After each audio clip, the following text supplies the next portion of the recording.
Vous souhaitez vous expatrier, vos réflexes, c'est de taper expatriation sur Google, sur YouTube, taper le nom des pays qui vous intéressent, regarder le retour d'expérience des autres et croiser tout ça pour essayer de ne pas vous tromper de pays si vous n'avez pas encore choisi et si vous avez choisi d'être sûr que tout se passera comme vous l'aviez rêvé. Mais bien entendu, il n'est jamais possible de tout prévoir et parfois, à vouloir aller trop vite ou en étant négligent ou en cherchant la solution de facilité, on fait des erreurs qui peuvent ruiner notre projet.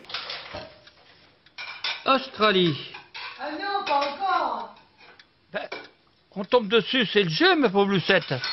Aujourd'hui, je vais vous faire un petit classement des erreurs les plus courantes que font les personnes qui s'expatrient.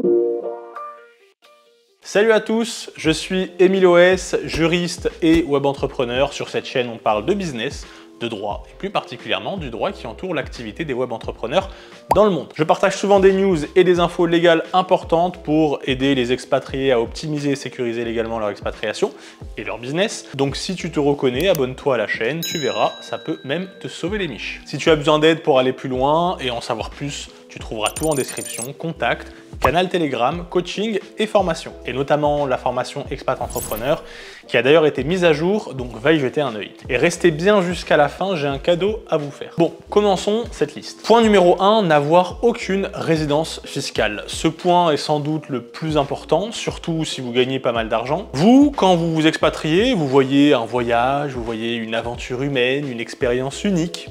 Eh bien, votre pays d'origine, lui, voit un contribuable en moins pour remplir les caisses de l'État, et votre pays de destination voit un contribuable en plus pour vous prélever des impôts, bien sûr, si impôts il y a. L'erreur la plus commune est que l'expatrié part dans un autre pays, pense évidemment à informer son État d'origine qu'il n'est plus résident en France, justement pour ne plus payer d'impôts, bien sûr, mais s'arrête là, va pas plus loin. Il ne s'inscrit dans aucun autre pays pour être officiellement résident fiscal et il pense que c'est réglé.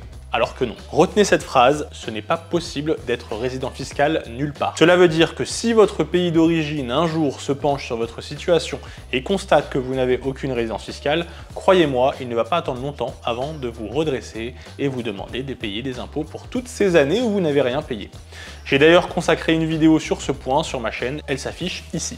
Dans la formation Expat Entrepreneur, j'ai décidé de rendre une partie totalement gratuite et accessible à tous pour que vous puissiez vous faire une idée du contenu. Et dans cette partie gratuite, justement, j'explique beaucoup plus en détail cette notion de résidence fiscale. Donc je vous invite à aller voir, vous comprendrez beaucoup mieux le danger de la résidence fiscale. Maintenant, point numéro 2, jugez votre pays avec émotion et sans réflexion. Alors oui, vous devez sans doute vous dire merci, on sait déjà, on est au courant. Mais pourtant, cela arrive tellement souvent que des personnes retournent à la case départ car ils ont mal évalué leur pays d'expatriation ou alors ils sont partis sous le coup de l'émotion. Quand je dis parti, c'est autant à l'aller qu'au retour. Quand vous vous expatriez, en réalité, il existe ce qu'on appelle les 4 phases émotionnelles de l'expatriation. Et vous allez comprendre pourquoi je vous parle de ça. La phase numéro 1, c'est ce qu'on appelle la phase de lune de miel. Cette première étape, c'est de la découverte, de l'émerveillement. Ici, vous n'êtes que superficiellement en contact avec la culture de votre pays d'accueil. Vous voyez uniquement les différents aspects positifs de votre expatriation. Votre destination se dévoile petit à petit, ce qui laisse de la place à l'imagination, au rêve, bref. Vous idéalisez ce pays. En gros, c'est l'euphorie. Puis après, on a la phase numéro 2, qui est la phase du choc culturel. Il s'agit d'un sentiment créé par de l'anxiété et de la désorientation quand vous êtes dans un environnement différent de celui de vos origines. Vous vous rendez compte du contraste entre la culture de votre pays et celle de votre pays de destination. Et du coup, vous pouvez avoir un doute sur vos capacités d'adaptation et c'est ce qui vous fait adopter une certaine attitude négative. Même des problèmes mineurs peuvent devenir des sources d'agacement et de frustration. Ensuite, on a la phase 3, qui est la phase d'adaptation et de réglage. Vous essayez de déchiffrer les comportements et attitudes du pays étranger afin de chercher à vous les approprier à votre tour. Concrètement, il s'agit d'une période d'acculturation où vous commencez à accepter les changements apportés par l'expatriation dans votre vie. Vous modifiez votre comportement à mesure que vous comprenez la culture de votre pays d'accueil. Vous vous ouvrez sur celle de votre destination et vous vous efforcez de vivre de la même manière que les habitants. Et enfin, la phase numéro 4, phase de maturité et de maîtrise. Après une période plus ou moins longue d'adaptation, vous êtes acclimaté à votre vie dans votre nouvel environnement. vous essayez de tirer les points positifs de votre expérience et vous vous ouvrez de plus en plus à l'extérieur en vous imprégnant de la culture locale. Alors cette analyse n'est pas de moi, hein, elle ressort d'une étude qui a été réalisée par l'université de Berkeley. Et ils ont même constaté qu'après une longue période d'absence, si vous rentrez dans votre pays d'origine, vous pourriez ressentir ces mêmes émotions, mais dans l'autre sens. C'est ce qu'ils appellent le choc culturel inverse. Voilà, vous voyez, l'expatriation joue beaucoup sur vos émotions et il est donc important de comprendre ces phases pour ne pas se laisser surpasser par elles et faire les mauvais choix. Que ce soit sur l'excitation lors de la phase 1 ou le choc culturel lors de la phase 2. Petite parenthèse, si la vidéo vous plaît, pensez à liker, à vous abonner. C'est un petit clic pour vous, mais qui fait toute la différence pour la chaîne, donc allez-y. Ensuite, point numéro 3, négligez la gestion de votre société à l'international. Trêve de parler d'émotions, revenons aux choses sérieuses. Je vois beaucoup de personnes qui utilisent des sociétés offshore et qui négligent la gestion. Le plus souvent, c'est les personnes qui ont des sociétés aux USA ou à Hong Kong et qui pensent qu'ils sont à l'abri de tout problème. Ça peut être le cas aussi avec d'autres pays, hein. D'un côté, dans le pire des cas, voilà comment ça se passe. Ils n'ont pas de comptable, ils utilisent l'argent de la société directement pour des dépenses de tous les jours, ils ouvrent des comptes dans tous les sens, et parce qu'ils sont dans un pays reculé assez peu regardant, ils pensent que personne ne viendra les emmerder. Et dans le meilleur des cas, ils ont un comptable, ils font attention à ne pas dépenser l'argent de la société pour tout et n'importe quoi, mais ne comprennent pas les règles de fiscalité internationale relatives à la gestion de leur société, ne savent pas qu'ils payent des impôts au mauvais endroit, ne savent pas que les interactions qu'ils font avec leur société peuvent avoir des lourdes conséquences, et encore une fois, pensent que tout se passera bien. Et bien sûr, ils ont entendu certaines personnes dire que le pays dans lequel ils sont est un pays à taxation territoriale, et donc il n'y a pas d'impôts à payer dans ce pays quand on a une société offshore. Grosse erreur. Je connais des personnes qui ont eu des redressements et d'autres qui se sont même retrouvées en prison à cause de ces négligences et fausses croyances. Je pense notamment à une personne plus ou moins connue dans le monde du e-com qui s'est retrouvée en prison à Bali il y a quelques mois de ça. J'en ai parlé sur mon canal Telegram, donc n'hésitez pas à le rejoindre, je partage beaucoup plus souvent que sur YouTube et avec beaucoup plus d'informations. Ensuite, point numéro 4, la communauté. Quand vous vous expatriez, au début vous êtes seul, ou seul en couple, ou avec des potes, bref. Vous arrivez dans un pays inconnu où c'est vous face à ce nouvel environnement. Et l'erreur, c'est de penser qu'on est très bien tout seul, qu'on a besoin de personne et que de toute façon, on va avancer seul, quoi qu'il arrive. Donc qu'il y ait une communauté de Français comme moi ou des communautés d'entrepreneurs comme moi, c'est pas très important. Détrompez-vous. Pas parce que je remets en cause votre capacité à vivre seul, non, mais parce que vous allez manquer beaucoup d'opportunités pour vous épanouir professionnellement et aussi personnellement. Cela est encore plus important quand vous êtes un web entrepreneur et que vous travaillez en ligne.